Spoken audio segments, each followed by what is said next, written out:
Welcome back to another adventure video where I investigate suspicious activity on Runescape, largely driven by tip-offs from you guys, the community. Let's start off by comparing two different instances when I got a bot farm banned and the owner of the bot farm either reached out or lashed out in various ways. Earlier this month, I made a video about a medium clue scroll bot farm. Many of the accounts had over 10,000 medium clue scrolls completed. Just a couple hours after I uploaded that video, someone reached out to me on Discord and said, "Hey there, I knew you'd found me. I'm the dev of the medium clue scroll bot farm." He showed me dozens of screenshots of accounts with high medium clue scroll completions, one even with over 25,000 medium clue scrolls completed. Just one of his bots got 100 ranger boots. This guy literally predicted he would be in my videos before I uploaded them. And it turns out this is actually the fourth bot farm of his I've gotten banned. He told me in total he had run about 200 of these medium clue scroll bots over the last 18 months. And when I asked how many medium clue scrolls all of his accounts completed, he said just the top 10 of his accounts completed over 300,000 medium clue scroll caskets. It's not far-fetched to assume this bot farm completed over 1 million medium clue scrolls, which means they collected well over 3,000 ranger boots. That's an example though of when a botter understands it's a cat and mouse game and eventually someone's going to catch them. Other botters react very differently. On April 17th of 2021, I uploaded a video where I stole quite a bit of gold from an LMS bot farm, and the bot farm owner ended up cursing me out in colloquial Chinese over the course of several days. Almost exactly a month later, someone registers the domain name sirpuggertipoff. I only find this out months after this. They don't just register the domain, they turn it into an adult content website. For obvious reasons, I have to censor basically everything on this website. And basically all of the text on the website is Chinese characters. Maybe this was just one big coincidence, or maybe I was being trolled by one of the bot farm owners whose bots I'd gotten banned. And we'll get to how I tracked down the person responsible for this. But first, when you're going on sketchy websites like this, you should probably have some form of protection. And I recommend the sponsor of today's video, ExpressVPN. Let's talk about what ExpressVPN actually does for you. Basically, you connect to one of ExpressVPN's servers. They have hundreds of servers in dozens of different countries to choose from. Once connected, that server acts as a buffer between you and the internet. It encrypts your data, so if anyone's trying to spy on your online activities, ExpressVPN blocks that kind of behavior. It also masks your IP address, which really helps in stopping repeated DDoS attacks. Now, it's well known that some VPNs can really affect your connection speeds, and this is the main reason I love ExpressVPN. They made their own VPN protocol called Lightweight, which speeds up VPN services and makes them more secure. They even open sourced it, and the Lightweight code is available on GitHub. That's how dedicated they are to making a good VPN service for you. And they have some of the lowest speed impacts in the industry. So go to www.expressvpn.com/sirpugger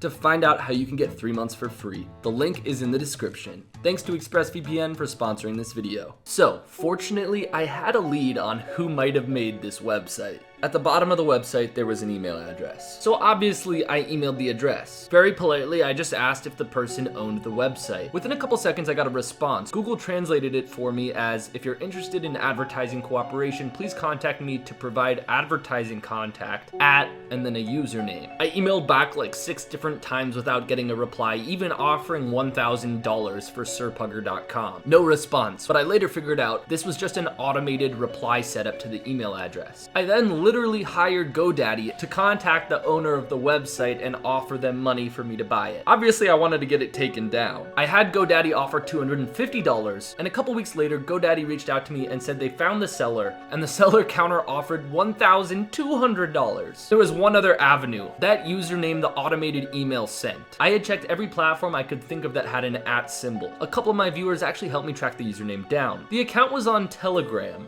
The description of the account translated to, "This account receives advertisements, I am lazy, the real price, refuse to haggle, and many products can be negotiated." So I started off with translating, "Hi, do you sell RuneScape gold?" and sending it over. No response, so I asked if I could buy sirpugger.com. This time he responds, "Not for sale, thank you." I keep asking him and offering him money, and he responds with something pretty suspicious. "I'm a buyer, I don't know how to sell, can't help you." That doesn't make any sense to me, and it makes me think he doesn't actually own the domain. After after again getting help from a couple of my viewers, shout out to you guys, the site no longer has adult content on it. It's just a blank website now. If whoever did that though is watching this, reach out, I'd love to chat. For this next bot farm, we have to go to the swamplands of Mulch. I got a tip literally earlier today that there's a medium clue scroll bot farm looting stone chests in the Lizardman Shaman Temple. Before we hit the Lizardman Shamans, we take a right into a smaller room with the stone chests. And I find a bunch of accounts with Draman staffs, Ardon cloaks, and full graceful. They usually have about 70 agility, somewhere in the 80 range for thieving, and between 100 and 2,000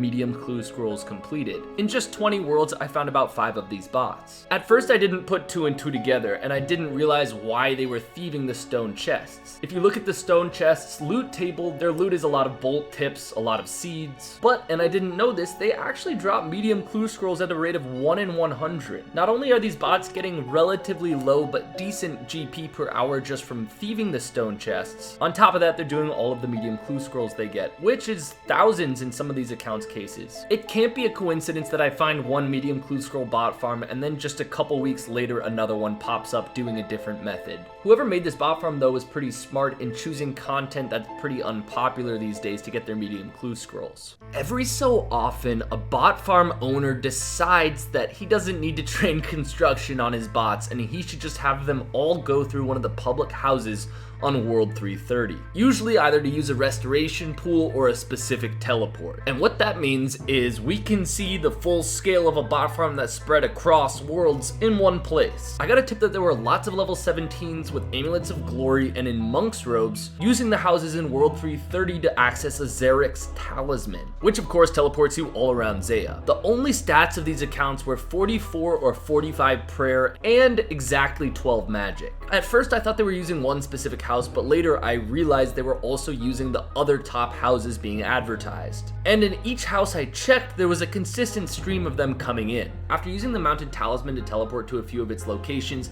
I found where they were going, Xerix Glade. Except the catch is, they immediately logged out as soon as they teleported in. But given the location on the map and what I know about current bot farms operating in game, it didn't take too long to verify my theory. This is another version of a red spider egg collecting bot farm that operates in the Forthos dungeon. I don't know why they have any magic levels, but their prayer levels are so that they can protect from melee from the temple spiders while they pick up red spider eggs. I reported 40 or so usernames to Jagex, and the anti-cheating team told me they found 182 accounts, 82 of which had already been banned between the time I reported them and when Jagex checked. Collecting red spider eggs here is about 300k per hour. Let's assume at any given time half the bot farm is online. Each half would play in 12-hour shifts. That's about 90 accounts making 300k per hour each.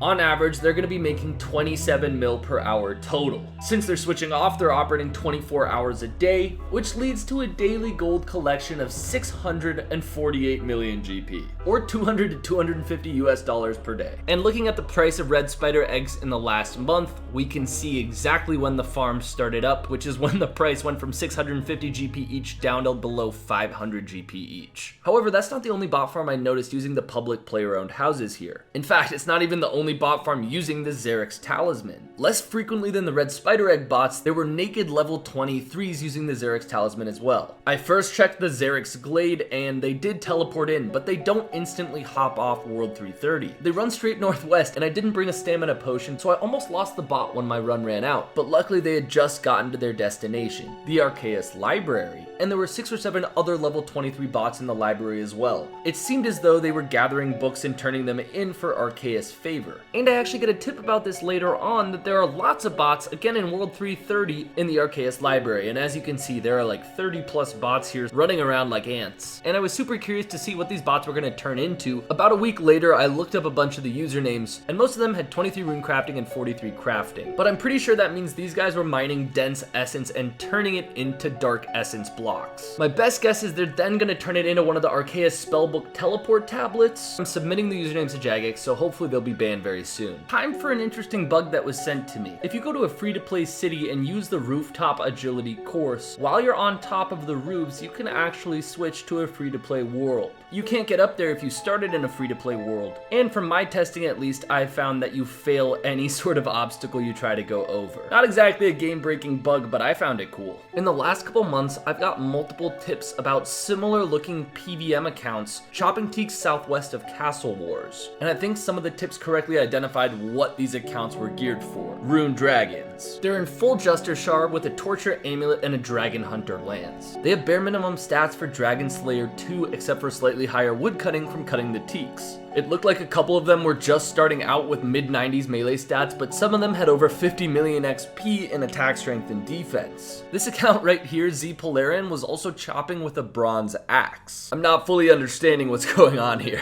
Now I know there are a lot of Rune Dragon alts out there. These accounts specifically though are pretty suspicious. If you've created a Rune Dragon alt, why would you be chopping down a teak tree with a bronze axe? Now completely unrelated to this, there were lots of tip-offs about ogre bots in free-to-play worlds. There always have been bots there, but I went there just to collect some usernames. When I was right next to the hut with the ladder down to the ogre caves, there was a white dot in the northwest corner of my minimap, which is a little bizarre for any player to just be sitting there. The account is clearly geared up in like bare minimum tank gear for Rune Dragons. I watched it for a good 10 minutes before it logged out, and I couldn't find any other accounts like it around the area. In every single world at Rune Dragons, there are 2 accounts there with base stats for Dragon Slayer 2, and most of them have well over 99 attack strength and defense. However, unless we find these accounts in strange places like I've just showed you, it's almost impossible to tell which ones are alts, gold farmers, or bots. There is obviously a big risk to bot at Rune Dragons. The gear setup is worth well over 100 million GP, so if you get banned without making any profit, you automatically lose over 100 mil. Rune Dragons is a little bit over 1 million GP per hour, so you're basically betting that you don't get banned within 100 hours. Something pretty bizarre happened to me. After I was looking for blast furnace bots, I logged off for the day, logged back on the next day to a random world, and I found these accounts, pumping the pump for strength XP. As you can see, they all had 54 thieving, 12 cooking, and then either 73 strength or 91 strength. This is a no hit points strength training method, so they're all 10 hit points. Really cool account builds. Most of the accounts had the same username pattern, GM and then a noun, Captain, Candy, Butcher, Craft, whatever. I assume maybe one person was running all of them, and I was curious to see what he was going to use the accounts for. So I said, yo, what's up? I didn't get a response, and just for fun, I grabbed my rune pouch and used the Teleother to Falador spell on one of the accounts. It didn't work because the account wasn't accepting aid, but immediately all of the accounts logged out. Maybe they were just AFK for too long and they all logged out. I don't see why they would be bots anyway. What's the use of having 10 hit points and 90 plus strength? Like, what would you bot? My guess is just a guy on a bunch of alts and they timed out or something. The last thing to consider is I have found bot scripts made to make accounts like this. Confusing. I get a lot of questions within tip-offs about what these accounts are doing. This specific tip-off was about accounts alking and splashing on goblins at the entrance of the goblin village northwest of Falador. But this bot farm isn't specific to this location. As you can see, each of the bots that I find here are wearing different outfits, but they all have pretty high mage,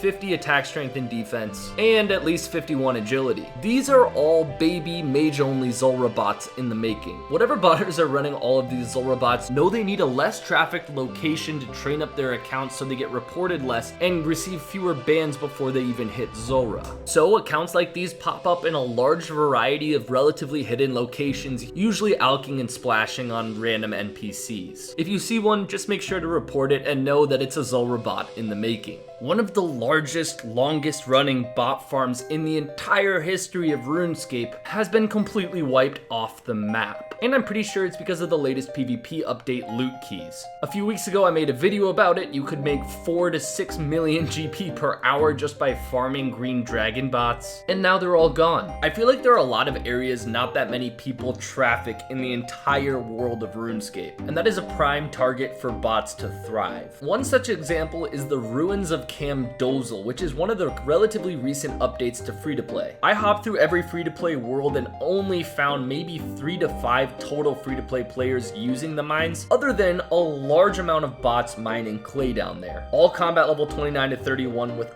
obviously randomized bot usernames. It's just a classic example of bots taking advantage of locations players don't usually visit that often. Now, in a recent blog post on account security, there's actually a section called The War on Bots. They talked about how they've already shut down a few of the major botting websites, and they're also banning 100,000 bots per week. That's almost 15,000 bots per day. Recently, of course, they changed their policy on players buying gold. They used to not ban them, and now they said they'd issue warnings and then bans to players buying gold, not just sellers. And they said they've already issued over 38,000 warnings and bans to players. That's pretty insane if you think about it. 38,000 real legitimate players buying gold. They also mentioned they've shut down 20 real-world trading gold selling websites. Finally, one other interesting statistic, obviously they recently changed the duel arena to have a 10 million GP stake cap, but they mentioned that it accounted for 38% of all real-world trading bans. Very interesting stats, I'm glad they shared those.